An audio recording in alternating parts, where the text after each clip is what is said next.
Assalamualaikum warahmatullahi wabarakatuh. Bismillah, alhamdulillah, wassalatu wassalamu ala rasulillah Sayyidina wa habibina wa syafi'ina wa maulana Muhammadin sallallahu alaihi wasallam abdi abdillah wa ala alihi wa sahbihi wa mawalah wa la hawla wa la quwata illa billah amma ba'du. Wa qala fi du'a rabbi israh li sadri wa yassir li amri wahlul 'uqdatam min lisani yafqahu qawli. Allahumma sakhkhir lana lisana sidqi waj'alhu mahallal fahmi lil khitab wa nutqa bis shawab wal amala bis sunnati wal kitab. Allahumma iftah alaina futuhal arifina bi hikmatika wansur alaina rahmataka wa zakirna ma nasina ya dzal jalali wal ikram walhamdulillahi rabbil alamin. Ala niyatil ala hadhihi niyatil hasanah wastajib do'ana ya Allah bihaqqi suratil Fatihah. A'udzu billahi minasyaitonir rajim. Bismillahirrahmanirrahim. Alhamdulillahi rabbil alamin. Arrahmanir rahim. Maliki yaumiddin. Iyyaka na'budu wa iyyaka nasta'in. Ihdinas siratal mustaqim. Siratal ladzina an'amta 'alaihim ghairil maghdubi 'alaihim waladdallin.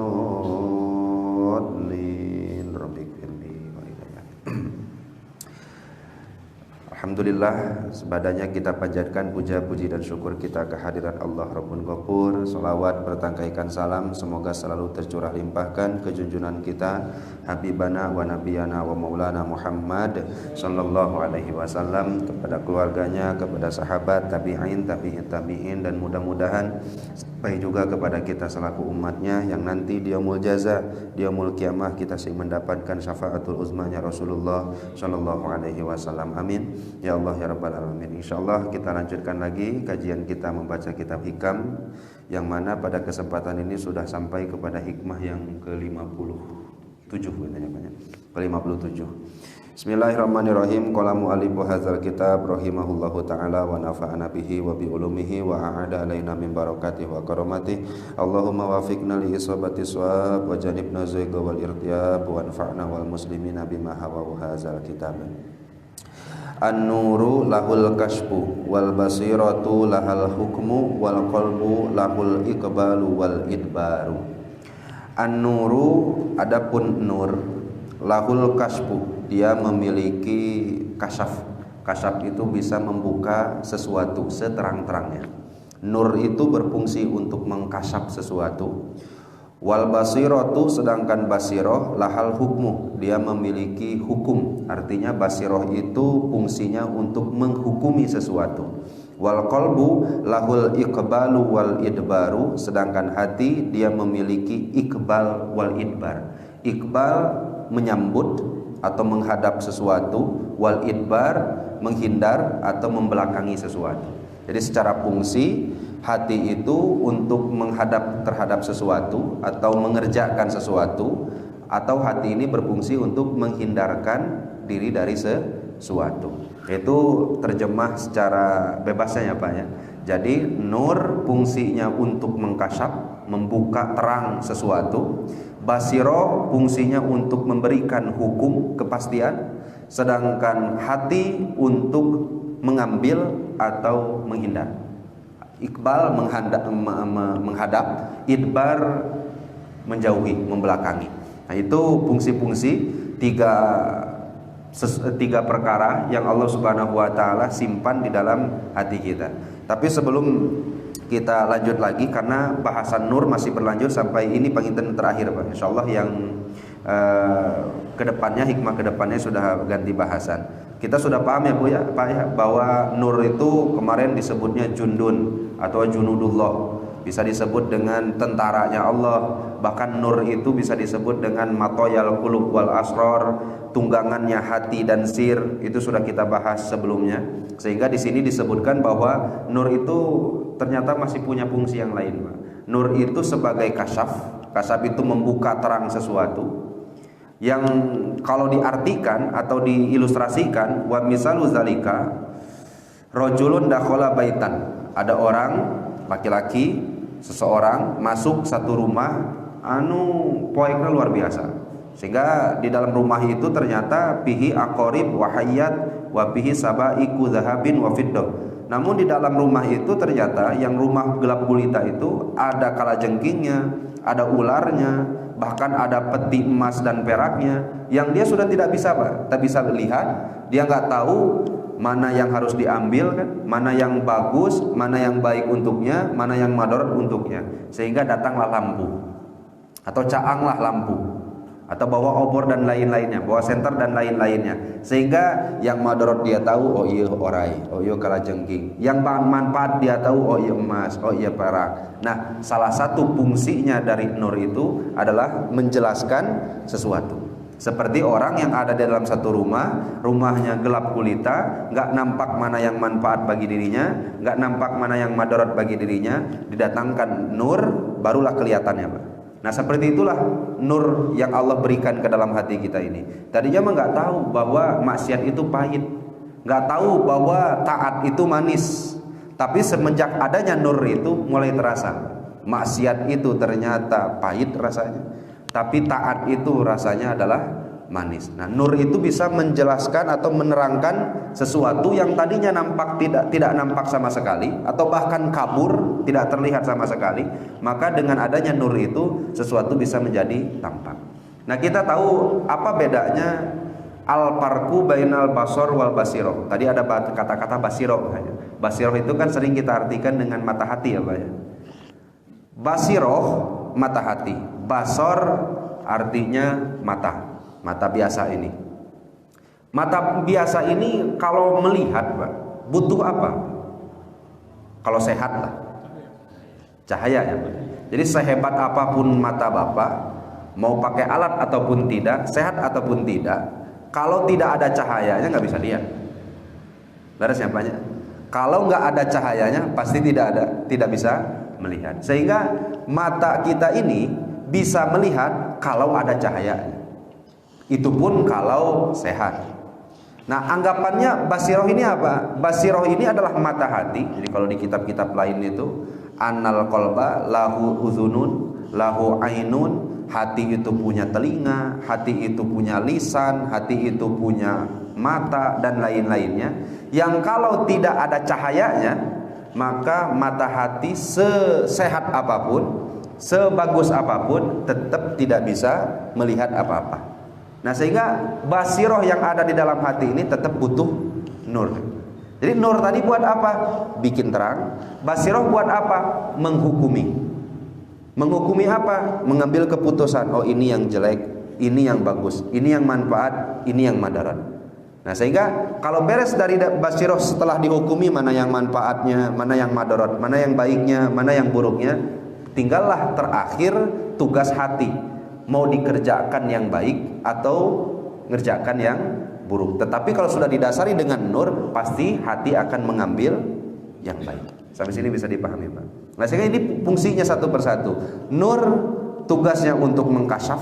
Kemarin kita sudah sampai apa ya? Ada nur apa aja, Pak? Disilap deh.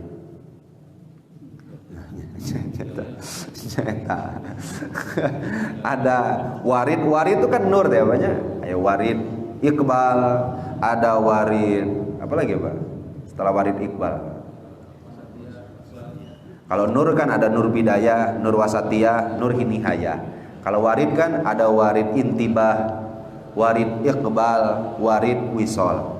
Itu kalau kita satu-satu nanti fungsinya. Nah, contohlah kita ambil dulu warid intibah. Tadinya orang tuh resep maksiat.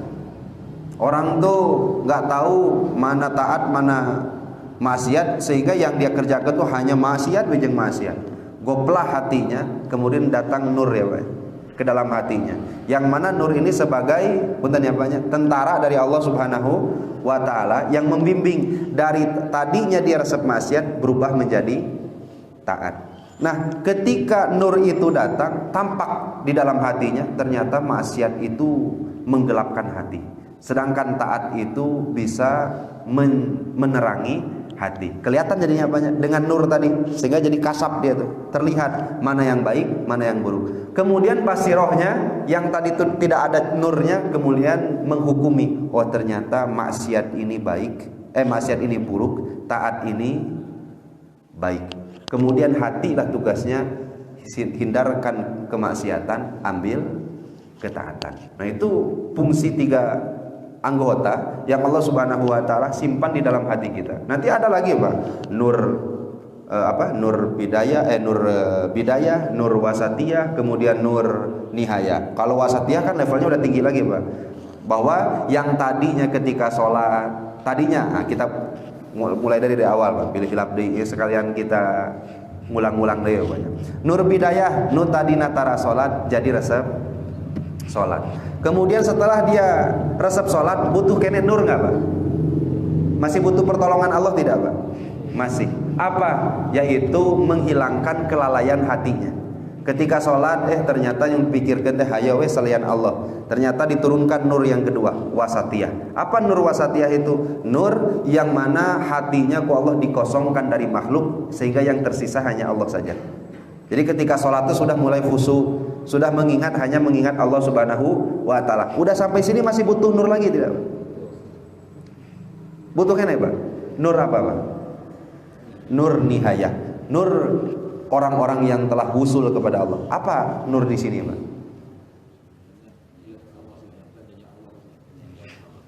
Kalau tadi di sini dia dari maksiat jadi taat. Setelah dia taat, kemudian jadi hilang segala sesuatu di hatinya, tersisa hanya Allah. Kemudian kalau sudah ketiga nanti apa, Pak, fungsi nurnya? Hilang semua, bahkan dirinya sendiri yang ada hanyalah karunia Allah Subhanahu wa taala. Hanya Allah Subhanahu wa taala. Kalau kita nggak ngobrolkan yang itu ya, Pak, ya, karena level kita masih di mana ini. Jadi kadang bingung, kumaha maksudnya nur nihaya itu. Karena memang kita nggak tahu rasanya di makom seperti itu bagaimana gitu, Pak. Nah, sehingga nur itu jadinya apa tuh? Untuk menerangi sesuatu, membuat sesuatu yang tadinya tidak jelas menjadi jelas. Itu fungsi dari nurnya. Nah, setelah jelas dihukumilah oleh basiroh. Makanya kan ada Daud dan Kanjeng Rasul banyak. Kalau kamu ragu terhadap sesuatu, maka ikuti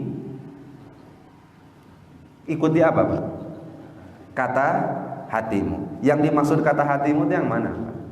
Ikuti hati kita, penglihatan basiroh kita. Yang mana basiroh ini pasti bisa menghukumi sesuatu yang baik jadi baik, yang buruk pasti buruk. Nggak mungkin basiroh ini membohongi, Pak. Yang baik ditilai jadi buruk, yang buruk ditilai jadi baik. Nggak akan mungkin. Karena basiroh ini salah satu perangkat yang Allah berikan di dalam hati yang bisa menghukumi sesuatu buruk ya buruk, yang baik ya baik. Nah, setelah itu barulah hati mengambil keputusan, yang baik dikerjakan, yang buruk ditinggalkan. Sampai sini bisa dipahami. Jadi runtuyan kayak gitu, Pak. Nur bikin terang, diambil hukumnya, keputusannya oleh basiro, setelah itu dieksekusi oleh hati. Hati menyuruh seluruh anggota badan untuk mulai mengerjakan. Nah, sampai sini bisa dipahami. Jadi kalau dipanjang-panjang, nah memang segitu. Nah, jadi kalau kita runtutkan lagi, Pak, bahwa perlu nggak jadinya kita terhadap nur ini, Pak? Perlu sekali ya, Pak.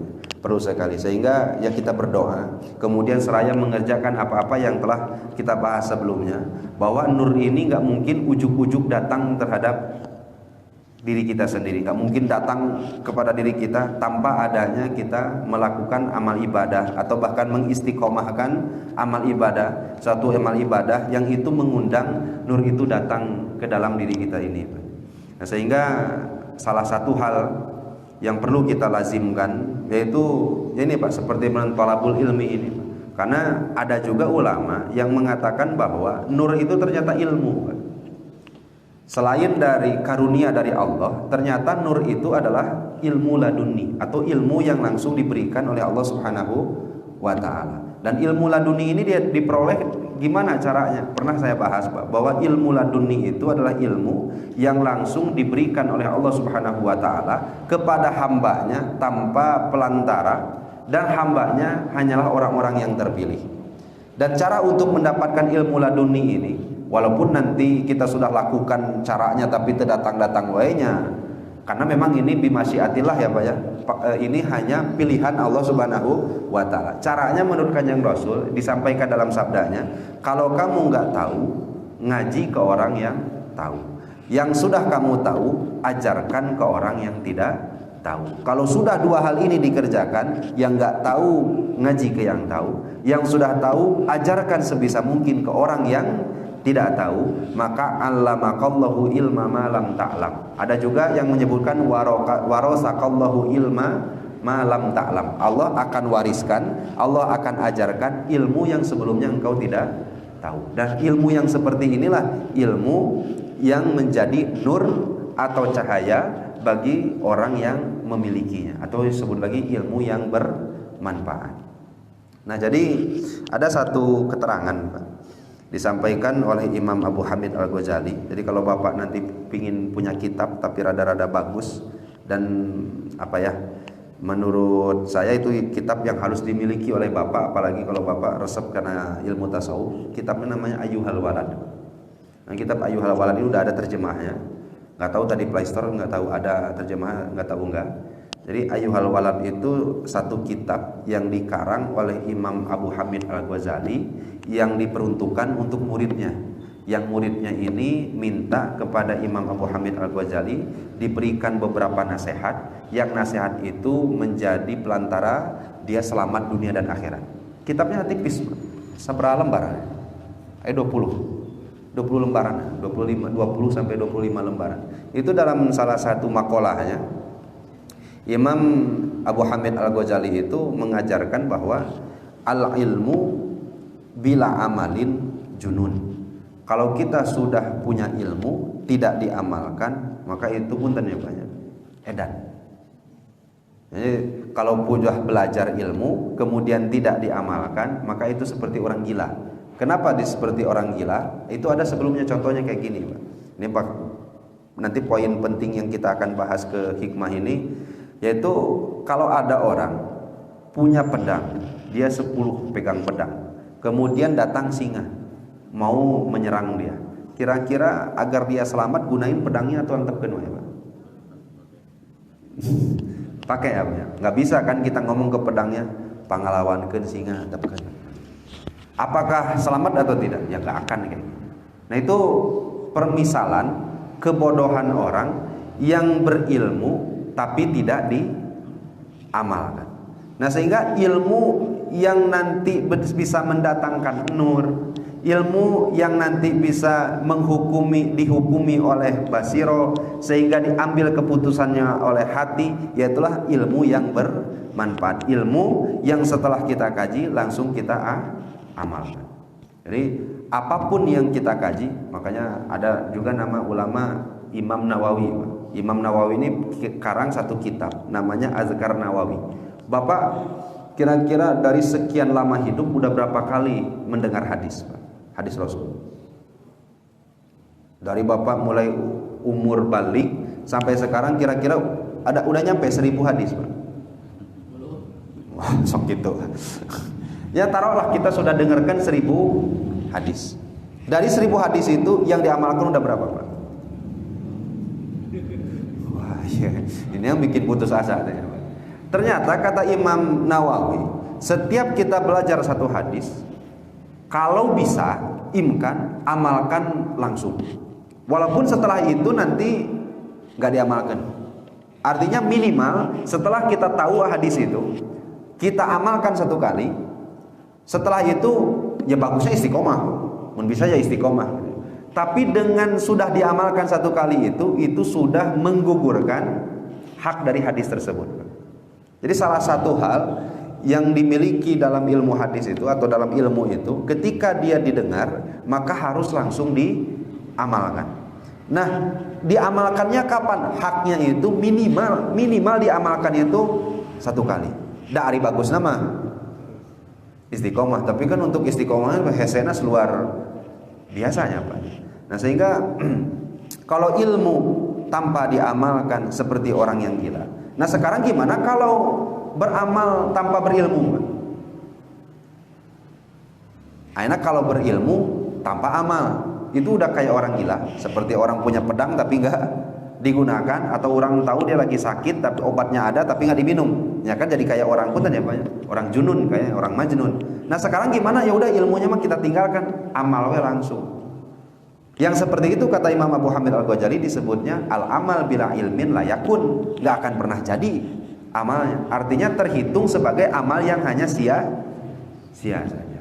Nah sehingga salah satu yang bisa mendatangkan nur ini qola ba'duhum ya Pak, sebahagian ulama.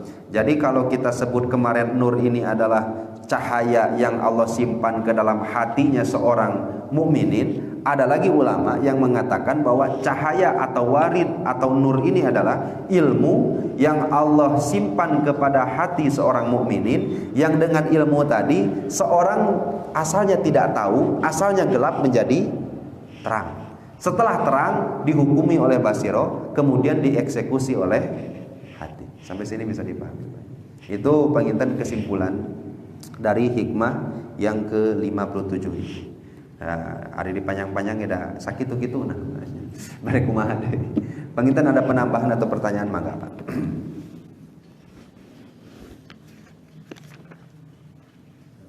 Maaf.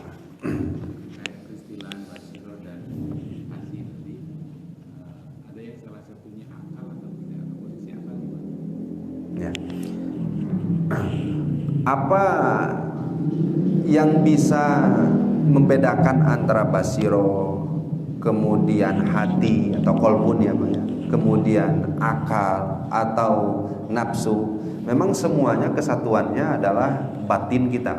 Jadi anggota batin yang kalau kita kaji sebelumnya ternyata akal, nafsu, kolbu itu adalah nama ruh, tergantung dengan situasi dan keadaannya.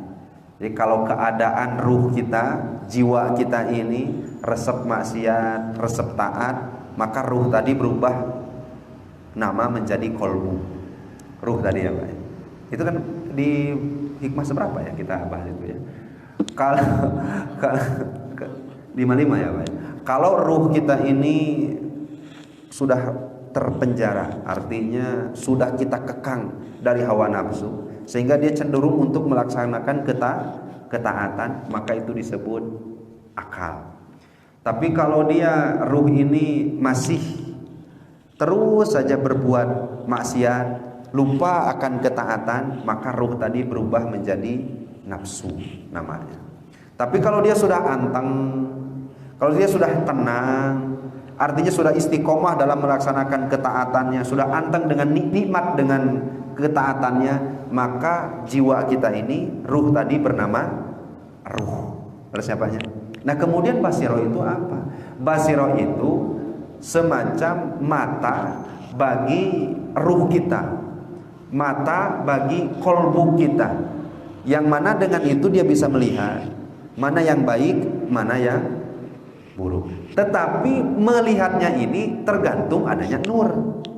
Sama halnya ketika mata kita nggak bisa melihat kalau tak ada cahaya, basiroh ini pun tidak akan bisa menghukumi sesuatu itu baik ataupun benar kalau tidak ada cahayanya. Cahayanya itu bisa berupa hidayah, bisa berupa ilmu, bisa berupa padol dari Allah, anugerah aja langsung dari Allah, sehingga nanti basirohnya itu menangkap, langsung dieksekusi oleh hatinya. Gitu begitu.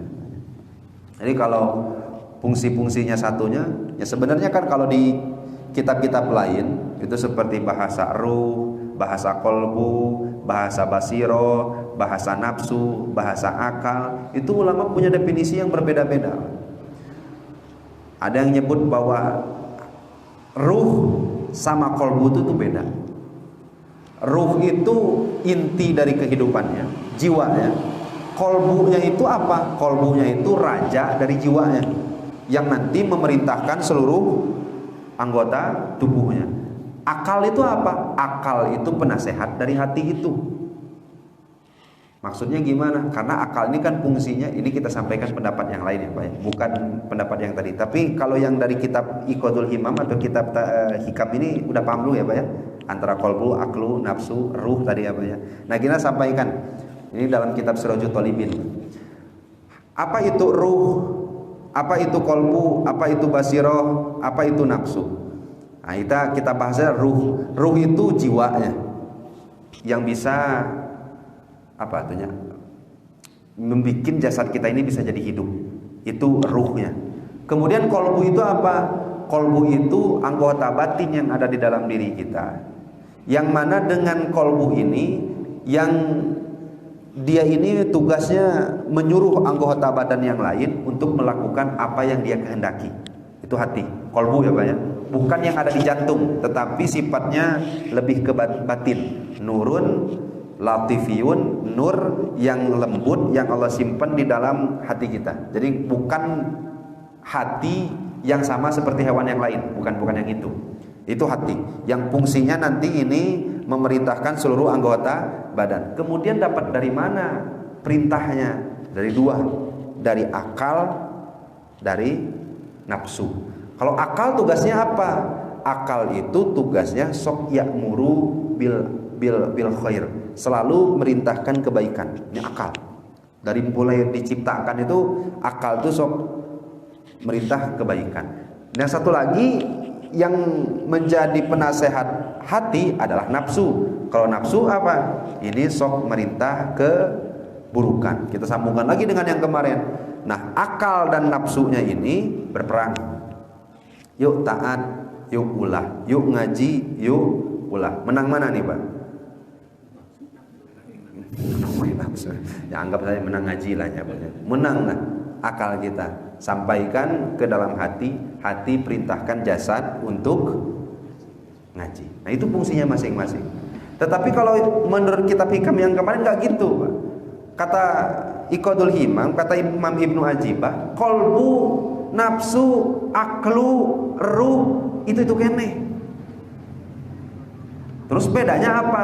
Dia bisa berganti nama kalau beda sifatnya. Ya Pak ya. Kalau namanya ruh berarti jiwanya itu sudah merasa tenang, tentram dengan perbuatan baik. Kalau kolbu berarti jiwanya, ruhnya itu masih kadang-kadang maksiat, kadang-kadang taat. Kalau aklu atau aklan, maka ruhnya itu sudah condong berbuat kebaikan, minim sekali berbuat maksiat. Kalau nafsu jiwanya itu, maka jiwanya itu sering melakukan perbuatan maksiat. Nah itulah menurut beberapa ulama. Nanti jadi yang mana kita ambil? Nah, yang paling paham aja.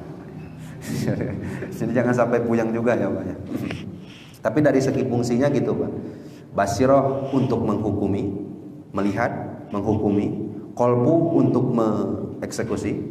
Kemudian aklu, nah ini untuk menuntun, menasehati si hati agar senantiasa berbuat kebaikan. Nafsu menasehati hati, ngajak hati untuk berbuat keburukan. Syahwat naon deui?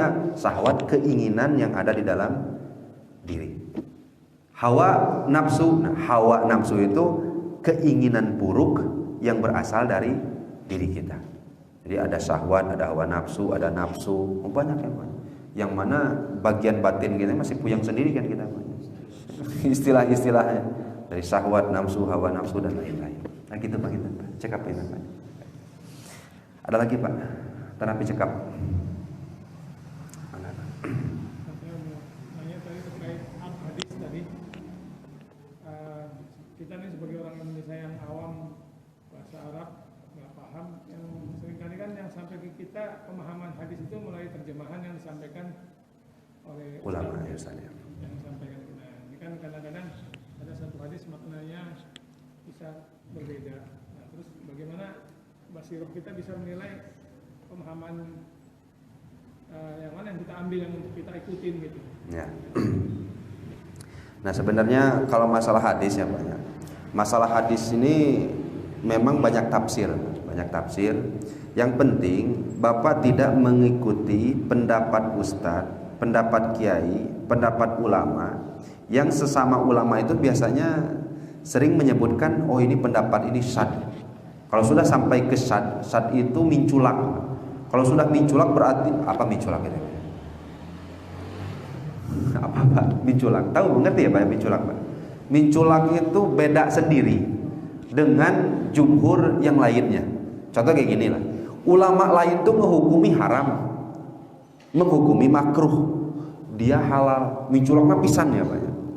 Kalau ulama jumhur haram, kemudian yang satu lagi makruh, ini masih masih apa ya? Masih di ranah ikhtilaf yang diperkenankan. Kenapa? Karena nggak jauh Pak.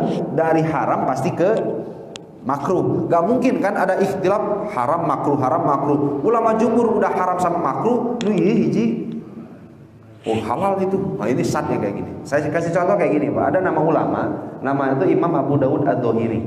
Kenapa disebut dohir? Karena dia berpegang teguh tekstual dohiri. Kalau madhab Syafi'i, rukun nikah itu 5. 2 syahid, 2 saksi. Yang ketiga harus ada si laki-lakinya. Yang keempat harus ada walinya. Yang kelima harus ada maharnya. 5 ya Pak ya. 2 saksi, kemudian perempuan nanti walinya, dan perempuannya mah nggak wajib ada. Maksudnya nggak wajib ada di tempat. Walinya, kemudian laki-lakinya, kelima maharnya. Menurut madhab Maliki itu ini bila lepatnya banyak, tetapi insya Allah di antara ini boleh nikah tanpa saksi, tapi asal ada wali. Nggak asal ada wali. Ngan setelah nikah nanti kasih tahu ke orang lain. Asal gitu ya Pak ya. Nah menurut madhab Imam Abu Dawud Ad-Dohiri, nikah tuh boleh tanpa wali, tanpa saksi. Jauh tuh kira-kira Pak? Jauh ya.